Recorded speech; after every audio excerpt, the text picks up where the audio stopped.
Благодаря, госпожо председател. Искам да не се чудите защо нашите земеделци протестират в цяла Европа. Този подход на Европейския съюз съсипа европейското животновъдство. Наложихте изключително строги правила и стандарти на нашите производители, които вдигнаха разходите неимоверно. В такъв случай не е справедливо, може би, да защитавате нискокачественият внос от чужбина. От Уругвай идва евтино месо, натъпкано с какви ли не боклуци. Не ги наричам даже вещества.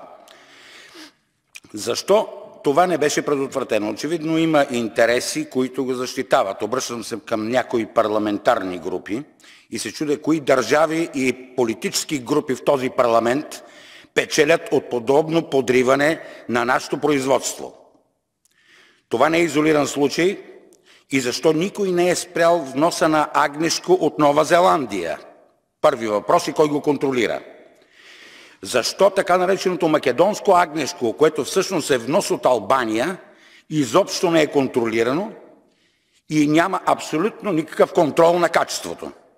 Недопустимо е да се мачкат животновъдите в Европейския съюз по този начин. Ако продължаваме така, ви обещавам, че стачките ще бъдат най-малкият ви проблем, защото идват бунтове. Благодаря ви.